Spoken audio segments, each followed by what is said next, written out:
Kejingwan Menteri Rang Badu Kari India Narendra Modi Shanong ba Shillong hak arp sautrik rempang ajar pulai shwa bagi paidbah kejelakin tap yakibut hak arp nyotrik rempang kalong shibenta bunwan pan jingkersan nak benta ki hinro pongot ki kertong ki banyak kon yak election MLA ajar pulai henrai nomor bakajaka penlong jingïalang kadai hak kendai lat ka bahap apo North Shillong constituency nak kaliang kilat patai kubor kila yo banyak keren bot kertong ketai seng nak ketai constituency uba Mariahom Kharkrang Namar balayu i ya kejingbon jong paidbah sa jingïalang habai keren berupa Mariahom ulaong kejing poi jong paidbah kepen pau bagi bria ke Meghalaya kila up slem banwan kejing kala bat kejingwan umudi lala banyu i bakadon jingangnud bagi kwa ya kejing kala Kharkrang pila banyu tu ingi minta hadian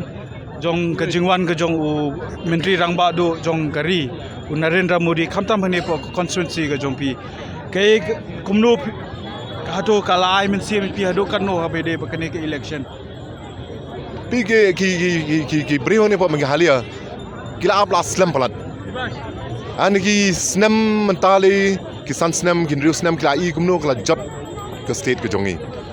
and they looking for an alternative government ki kwa de ko pada ke sarkar and now mentak si new I bagi paidbah ang ni po constituency jonga khamtam lei ki paidbah ke BJP kadi tangga BJP kadi ka savior kadi ka state ke jongi balada gamani ke BJP ne state jongi temut kani ka state jongi klakut so ki kani ka response but khamta me bu du prime minister jongi we bu wan hang ne ban yok jat ne constituency jonga but ngasngo kadi ka buram but kadi ke ka baula wan yeng hang ne ka yo kejat ne constituency jonga kani ke pen pau katno ke jing thmu jongu ka basisha mun kanti kani ka state jongi Namar ka BJP ke bon ka ba ka sha kno abide ba ki bon kilang ate pite ba ki paidbah ki ba hato kani ke jingwan jong Narendra Modi kan yarap katno pat hak be de ban yo jing penshai ba bon kita ki mat ki ba phiju sha kan tho ko mu kertong ka BJP kani jing kan tho kani ni ki opposition parties kim dan even kan tho ya ka BJP lor ka development kim dan even kan tho lor ka BJP lor ka corruption ti ki yo alat di ki kamnyam ki kan tho I ka BJP tangba kanu sin phila ban thok I paidbah phila ban pen be I paidbah sin ar sin phila ban pen mi ki social media ultimately people ki kwa ya ka development and nothing else so kala ban long bamta ki nang pen mi kita dang I think menta ki beri kila sutho ka jingli ba kadu pidon weu kertong ban yakun persha ip kumu independent candidate ubalapan tiket na ka BJP hado kanu kan kata pat yapi ki supporters yung de ki BJP sudah hadi muklam your ticket BJP they have all come to BJP nama they have supported him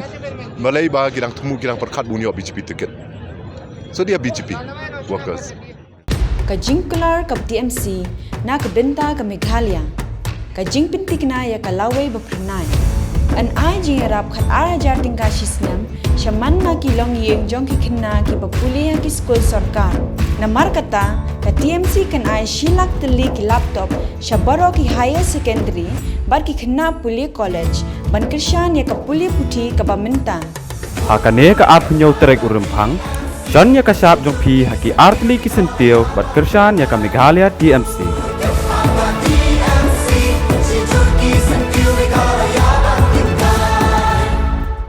Meghalaya has gone from being a power surplus state to one that suffers from power deficit. Is this the Meghalaya we desire? For ourselves, it's time to speak up about the issues that are hindering Meghalaya's progress. Share your suggestions with Modi ji and become a part of Meghalaya's developmental journey. Give a missed call at 8360006060. Together, this 27th February, let's empower Meghalaya. Congress's commitment to Meghalaya, empowering the women of Meghalaya. 3,000 rupees every month to every single BPL mother in Meghalaya. 5 commitments na kaseng Congress na kabenta ka 5 star